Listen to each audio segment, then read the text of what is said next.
Time stops for no one. Will your family find themselves immortalized in the Village Chronicles, or just have a simple burial? Find out in Village, the Big Box Edition.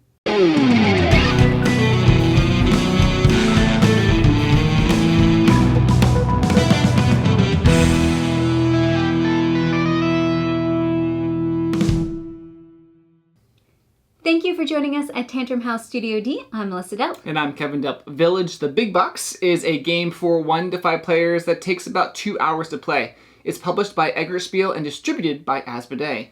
And they sent us this copy to review. In this video, we'll give a super quick overview of the game and then focus on all the different expansions. And then wrap up with what we thought about this new Big Box version. And please take a moment to like this video. It really does help out our channel. The game comes with a nice plastic insert, but we usually find ourselves using bags for most of the components. Each player has a personal player board representing their farm. The main board depicts the village divided into different areas like the market, the church, the farmyards, and the travel destinations. On a turn, players take an action by collecting a cube from the board. The cube's location determines the type of action. Some of the actions allow or require players to send a family member from their farm to the village board. For example, to the craft area to gain resources and animals, to the council chamber to exert influence, to the travel map to visit new towns, and to the church to attend mass. One interesting aspect of Village is the concept of time and death. Each villager has a lifespan, and as time passes, they age. Players have to decide how to best use their villagers before they eventually pass away. Death is an integral part of the game, and players must manage their family line carefully to ensure a successful legacy. There are a number of ways to get points during the game, and some at the end, even based on where your family members were when they died. At the end of the game, the player with the most prestige points is declared the winner. The Big Box version contains 3 expansions and promo cards and tiles. 2 of the expansions were previously released, the Port and Inn expansions, but the Marriage expansion is brand new. Let's briefly look at the Port and Inn expansions first. The Port expansion utilizes the opposite side of the board. The big difference is that you're sailing around for your travel action. You'll first have to hire a captain. There are a few available to choose from. Some cost a little bit more to hire, but they usually give you a better benefit. Then you load your ship and set sail where you can sell stuff, drop off family members, and even get cocoa, tea, and treasure to bring back. The original Port expansion included life goals, cards with goals you can achieve for points. The Big Box also has these. They can be added to the base game or with other expansions. The Inn expansion brings a new resource to the game, beer and some new buildings shown on an additional board. At the brewery, you can produce beer, and at the inn, you can acquire villagers for a one-time benefit. Some let you do stuff during the game. They have a full inkwell on their card. The others are for endgame scoring. They'll have an empty inkwell. The Marriage expansion is the new addition to Village, and is probably the most rules-intense of all 3 expansions. It adds 2 new resources, bread and tools. Bread is basically a better version of grain, or you can use it to transform a family member into the next generation. So a level 1 could become a level 2 and not have to die as quickly. You can spend tools to get double benefits when you craft. That must be some pretty good bread. You add another board which provides 2 new action spaces, the Smuggler and Marriage spaces. The Smuggler allows you to get points for selling them bread or tools, or you could serve a customer in the waiting line, or you could gain 2 different color cubes for a cost of 1 time. The Marriage area is a multi-step process. You pay the cost and place your family member on an available space in the ceremony, gaining the benefit shown. The rest of the process happens at the end of the round after Mass. The 4-sided die is rolled, and a pink meeple is placed in the corresponding spot if it's empty.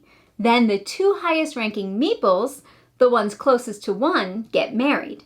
The player with the higher rank chooses where the meeples are placed, either in the village store to gain tools or in the bakery to gain bread. The following round, the couple will move to the family houses area. And surprise!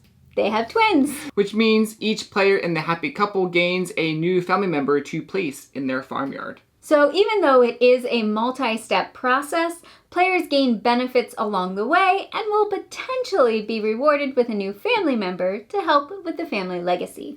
Now, having played all the expansions, I would say I personally like the Inn expansion the best out of all three. It adds those villager cards for some pretty cool one-time benefits, and it's easy to add into the game. The port for me slowed the game down too much. Usually you're taking a cube and doing an action, and then it's the next player's turn.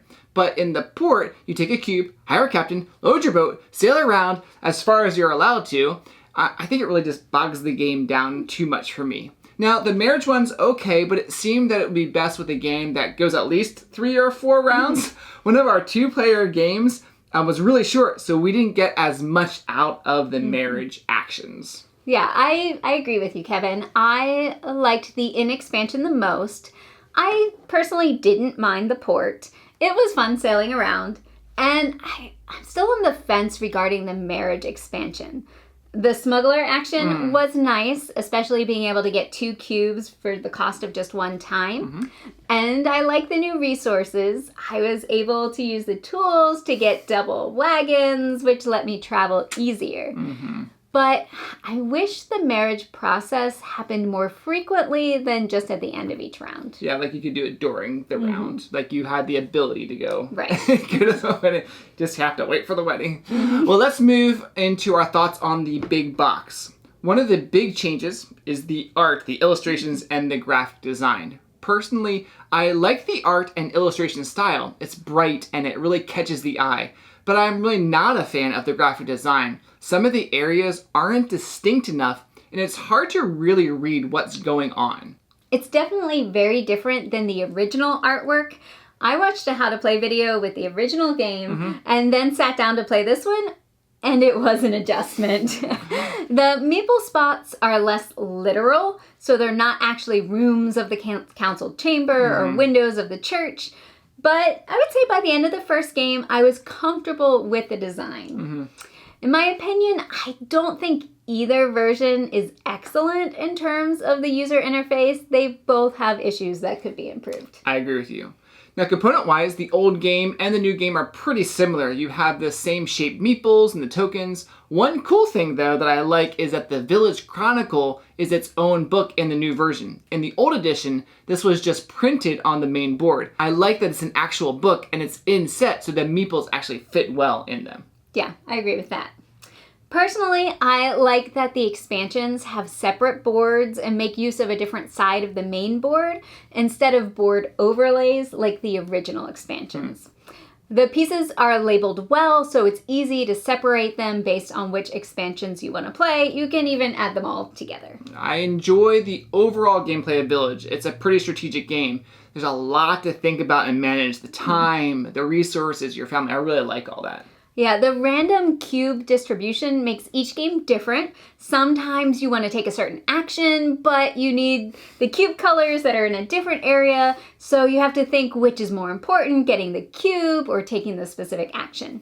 I think it's great that we now have a version that has all the stuff in one box. The 3 expansions, the promo stuff, all with the base game. I personally really like it that in games then they have everything in it. It keeps it all in like one place. Yeah, I wouldn't say that this is a perfect version of the game. There are definitely a few things that I would change, but I think it is a good version. If you like Village and you want to have all the content, I would say go for it. If you haven't tried Village yet, I would say do some research on prices, see what the difference is between the big box or just getting the base game. I'm not even sure how they're selling it these days. Right. So I would say there's some content in the big box you'd probably include early on, but you might just be happy with the base game for a while. There's even a different standalone version of Village called My Village that includes like a dice mechanism. I actually played that version at a board game convention a few years ago. I do like it when there's a dice mechanic in a board game. So have you played the original Village, any of the expansions, or maybe one of the new versions like My Village, like Kevin has? Let us know what you think in the comments below. We'd love to hear from you. Thanks for watching, and please like and subscribe.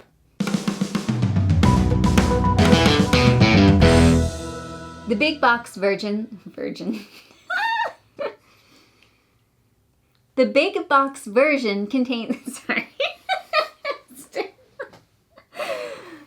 That's the marriage expansion. Okay.